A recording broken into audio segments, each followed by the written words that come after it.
Are you playing a Warlock and you're not really sure what invocations you should pick to start with? Well, you're in luck. Because behind today's secret door, Warlock Invocations Ranked.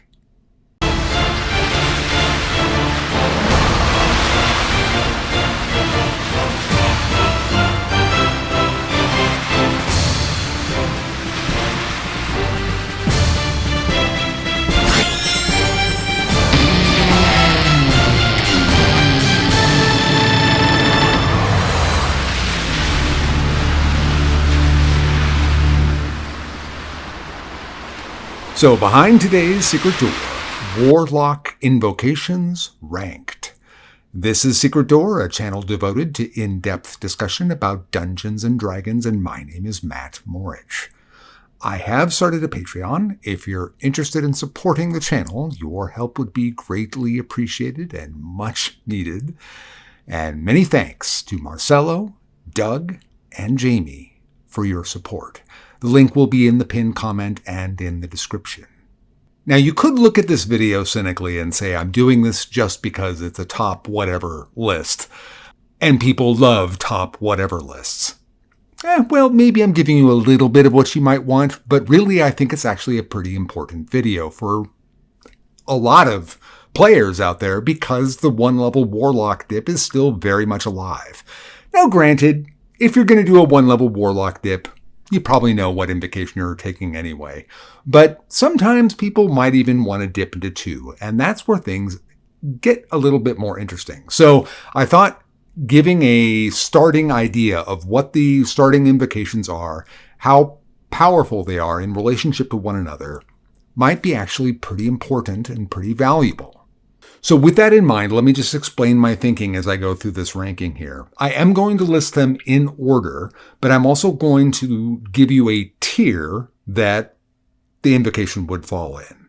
So in other words, if I have 3 invocations ranked and, I'm listing them in sequential order, but they're all B tier, that means, granted, maybe I'm valuing one a little bit higher than the other, but they're all B tier. It's essentially the same. There's not that big of a difference, but I am picking and choosing them in the order that I think they belong in. So let me just quickly go over what some of my criteria is here for as I do the list. So number 1 is, of course, just simply how good I think that invocation is. But there are 2 other points that are really heavily weighted in this. And one of them is the scarcity of invocations. I find people think that they can just take whatever invocations they want whenever, I'm going to take this and that. You only get what you get. So at level 1, you have 1, and at level 2, you have 3. But then when we get to level 5, you're going to get more.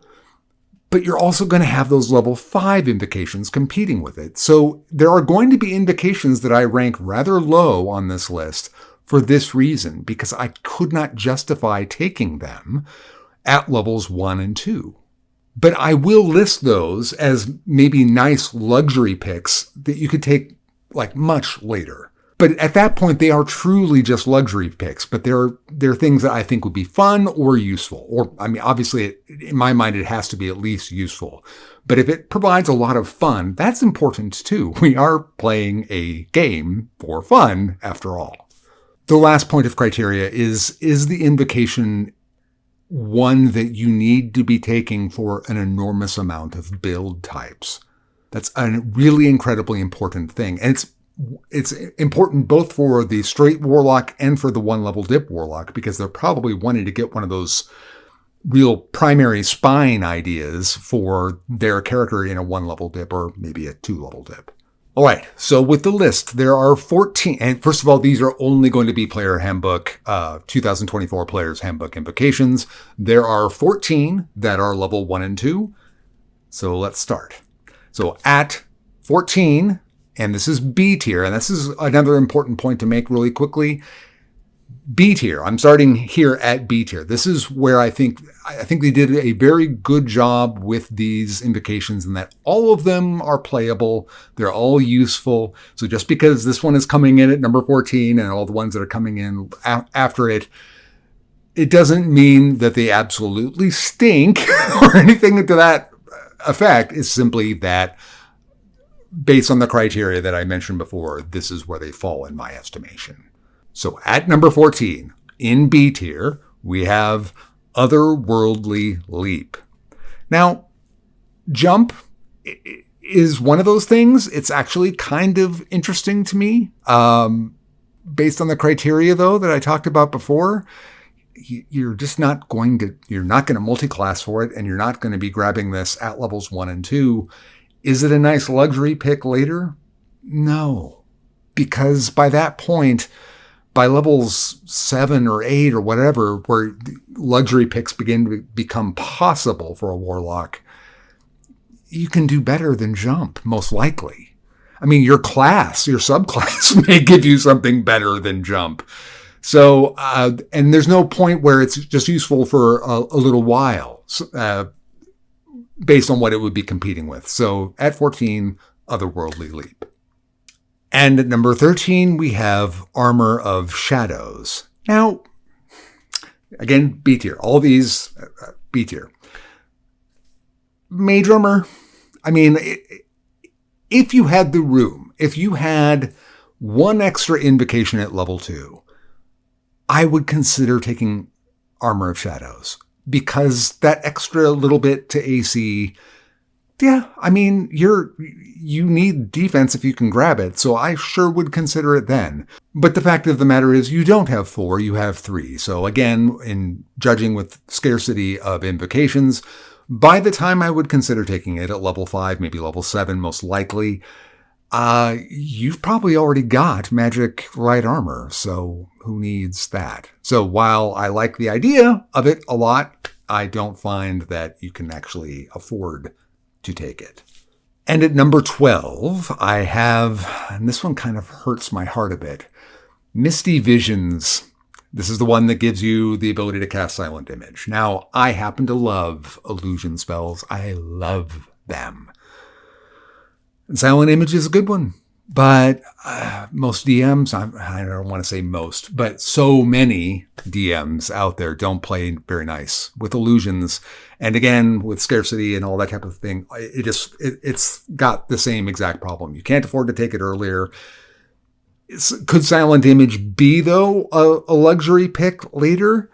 Yeah, it could. But again, we're talking about probably level 7 you're taking this as a luxury pick. Could you, by that point, have a better pick? Probably. You'll have a lot of options. But it is something that could be a lot of fun, and if your DM does play nice with illusions, which is the only reason you should consider taking it, it can be a lot of fun and it can be effective. But for all the reasons before, with the basic 3 criteria, I just have to put it here, and it hurts my heart a bit. B tier, still B tier. And at number 11, we have Eldritch Spear. Perfectly fine, but does it, in that, again, I'm going to keep referencing that 3 criteria, it just doesn't hit any of those points, and it's going to be a bit more valuable at some tables and in some kind of styles of campaigns, especially ones that are out in the open world almost all the time and almost never in dungeons. I have to assume that you're going to be going through dungeons, not like all the time, but a fair amount of time. It's Dungeons and Dragons. I think it's a fair assumption. But I do know that there are lots and lots of campaigns out there where you almost never do go into those. So in those, you might want to keep a closer eye on Eldritch Spear. But I would say that it's still, based on the 3 criteria, it doesn't give you what you need at those early levels, and you need the very best of the best at the early levels. So this would be definitely a luxury pick, level 7 forward. And again, I don't know if you would even take it even then, but it is nevertheless B tier. And now at number 10, another one that hurts me hard. This is a slight upgrade, not into A tier yet. This is a B plus tier. Mask of Many Faces. Now, if you follow the channel at all, I reference the wonderfully powerful use of Disguise Self a lot. Whenever it is going to come up, I will ooh and ah over, over Disguise Self. It's it favors creativity. It allows you to do all kinds of things. I love it. And the ability to just go bing, bang, boom and change it all around is fantastic. But based on the earlier criteria, no, it doesn't fit. And as a luxury pick, could you take it? Yeah, you absolutely would. It would be a great luxury pick, except for one thing. By then, if this is really what you wanted, you probably have a hat of disguise. But nevertheless, there's going to be times where you don't either come across or can't buy or craft or whatever a hat of disguise. It is an uncommon item, though. So I don't know. I mean, you may be at the point where it's more valuable to spend the invocation on having infinite Disguise Self rather than spending a attunement slot for it. So that's why it's here and not even lower, because there's a magic item out there, an uncommon magic item that will do all of this for you. So that's really why it's here, but you might not find it. So that's why it's here. But definitely B+ tier, and definitely don't let this ranking at number 10 make you think it's bad. It's not. It just doesn't fit early. And at number 9, I have Fiendish Vigor. We are now still in the B+ zone. Now, Fiendish Vigor is one of these ones that I view it can be invaluable in very specific, probably Pact of the Blade builds. And then you probably trade it out at some point. But you could be taking it, within that first 5 levels, you could be taking Fiendish Vigor at some point. So for that reason, or you might even take it at level 2, honestly, for a Pact of the Blade build. But that's a very specific kind of build. And even though it's going to be a very powerful build, I've already done 2 videos on it. Nevertheless, it seems still a bit more fringe to me, even though Pact of the Blade is great. I don't think that the majority of the community and the Warlock community is going to be going Pact of the Blade. I just think you're going to see a lot more of Pact of the Blade, but just not quite the majority. But I could be wrong. It's still early. But the value you get out of Fiendish Vigor by itself in the earlier levels is actually quite good. And if you have a build type that's going to be able to really activate that, to be able to just have those always available to you, very, very useful. But again, a bit fringe. But B+ tier for sure, very good. And at number 8, we have Devil's Sight. Now, I am not going to try and defend this. I recognize that it's good. I think dark vision is very important. This gives you really super duper dark vision. It has obviously great value with humans, halflings, Goliaths, anybody that doesn't have dark vision. It's going to be a huge plus. And even some characters that have dark vision might take it anyway if they're looking to combo with darkness. That was a very, very, very popular combination way back in 2014. But I, myself, always find that I can pick something that I like just a little bit better, that can give me just a little bit more, even though I value dark. Like the Imp has Devil's Sight, and I will ooh and ah about how useful that is. But when it comes to my character,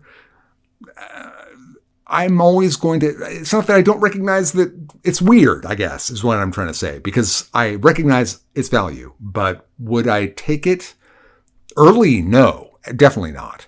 But would I take it level 5 or level 7? Yeah, maybe I would. But I don't think I've ever recommended it in any of the videos I've done. But all that aside, obviously good, very good, and very, very useful. And at number 7, now we are entering A tier, I'm going to tell you lessons of the first ones. Now here's the thing. In my power estimation in the 2014 rules, it went feats, invocations, fighting styles, in terms of really valuable things. And that was the order of priority. But now we have a new kind of feat. We have origin feats. So here's the thing. While Lessons of the First One sounds like it's so crazy that you could just take an invocation to upgrade to a feat, but it's an origin feat. And the fact of the matter is, there are plenty of, well, I don't want to say plenty, but there are invocations out there that are more powerful than any origin feat. But that doesn't mean that it's not great and that it's incredibly flexible. And it really gives you that kind of, let's say you were really wanting to choose between human and being a non-human race, so you wouldn't be getting that second origin feat. This gives you that ability to have the best of both worlds in that regard. It is actually probably the premier luxury pick. It is the one where once everything else is kind of there that you need to be a warlock, grabbing that can really be not only fun, but can be very effective. But just keep in mind that, like I said, the valuation is different now because origin feats are just not as powerful as regular feats, generally speaking. And at number 6, and this is A tier, and I almost wanted to call it A+, but then I would have to find myself in how could I justify it being at 6 and not higher. Actually, I don't believe I have an A+ in this ranking. But we have Repelling Blast at number 6. Repelling Blast is the control option. It is infinitely, well, I don't want to oversell it, but it's extremely useful. And the biggest reason to me is that push effect doesn't require a save. Now, I think that people can make a bit too much about push effects, but at the cost of an invocation to have that option whenever I want it is undeniably great. So yes, Repelling Blast. And like I said, if I could find a way to scoot this up to the 5th spot, I would put it at the 5th spot. It is actually, in my opinion, in the 5th spot, but you'll see when we get to 5 that I kind of had to put that one at 5, I think. And at number 5, we have Pact of the Tome, A tier. I don't really like Pact of the Tome, but it is undeniable that of the invocations that you can grab at first level, it gives you some real impact. Grabbing 2 extra first level spells and grabbing cantrips, very, very effective at first level. So for that reason alone, I put it at number 5. I'm not trying to say I hate Pact of the Tome. If I wanted to do that, I'd play a wizard, is my feeling. The Warlock is what the Warlock is, and there are specific reasons. Invocations is one of those great reasons to play a Warlock. There are a couple of other in my estimation. But trying to sort of use those invocations to become a wizard sort of doesn't really work for me. And then you have to spend more invocations for this to actually get any better. So for that reason, the fact that it leads to more invocations that have to be spent, generally speaking, is why I don't particularly care for Pact of the Tome, but I recognize that it's not only good, but there's going to be plenty of build types. Remember the criteria. Is it going to be popular in build types? Well, obviously, it is a build type in and of itself. So I'm not trying to run it down to you.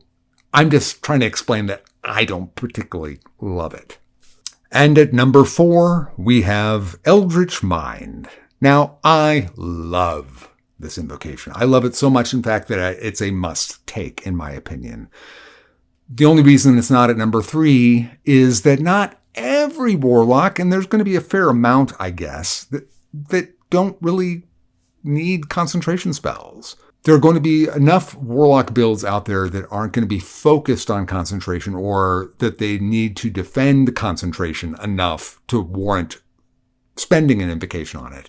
But all that being said, to get feat level protection for your concentration spells, advantage on your concentration checks, is at the cost of an invocation. Now I don't have to take Warcaster just to get that. That's fantastic. So, like I said, A tier and virtually must have for most Warlocks, I would say. And at number 3, also again in A tier, we have Agonizing Blast. you are going to find yourself using cantrips an awful lot, most likely. And doing damage is kind of important in D&D. So this is one that so many have to take. And it's not necessarily one that is particularly like uber attractive, but it doesn't do anything special, but it's damage, and that's awfully, inviting and useful. So for those reasons, that I just think that almost every warlock has to take it. Not every warlock, but almost every warlock. And it's a great invocation. So yeah, number 3, Agonizing Blast. And this is the last of the A tier, because the next 2 are S. And at number 2 in the S tier is Pact of the Blade. Now, Pact of the Blade is so much better than it was before. I am going to tell you that as much as I love number 1, and I think that's rather obvious what that is now, but as much as I love number 1, the power of this it grew so great, but of course so did number 1. But it grew so great that it almost could be argued that it's a tie with number 2 and number 1. There are plenty of characters that I think if you spent your invocations on what's number 1 on the list and here at number 2, why wouldn't you? They're great. They're fantastic. But that being said, the one thing is that Pact of the Blade just isn't going to be for a lot of people. A lot of people want to stay at range. And you kind of have to build a very specific kind of character to have an effective, survivable Pact of the Blade character. And that may not be what you want to do. It's only going to be attractive to a segment of the Warlock playing population, albeit it's an ever-growing population. And it just does what it does better than it ever did before. And it's great. And it's S tier all the way. And at number 1, of course, was there ever any doubt that it had to be Pact of the Chain? Not just S tier. It may be the greatest feature in Dungeons & Dragons right now that is not called spell casting. You get utility like you would not believe. You have a flying invisible Swiss Army knife of utility whenever you want it. And it was this good in 2014. But now, with all the beef ups they've given Pact of the Chain, it's not just S tier. It's why you might want to go play a Warlock. For me, it was always the reason I would want to play a Warlock. Now, if you are a Warlock and you don't take Pact of the Chain, it's almost like, what are you doing? What are you doing? Even if you went Pact of the Blade, why would you not grab not only all that utility, but also the ability to have a familiar that's survivable in combat up to a point and can, in some cases, actually be a real problem on the battlefield, and in the worst case scenario, is going to give you the help action every round. Why wouldn't you take that as Pact of the Blade? Unless, of course, you were just starved. But Pact of the Chain is so good that if it were to fall into a luxury pick at level 7, that's the greatest of all luxury picks. So yes, it has to be at number 1. The question was, could Pact of the Blade justify itself up to a tie? And for all the gushing reasons I've just given you, I think that it does actually stand alone, although Pact of the Blade is kind of like tapping it on the shoulder. All right, well, that's all I've got. If you enjoyed the video, please like, please share, please subscribe. And if you're stuck and you don't know where to go, you can always search for a secret door. Until next time, I cast bless on all of you.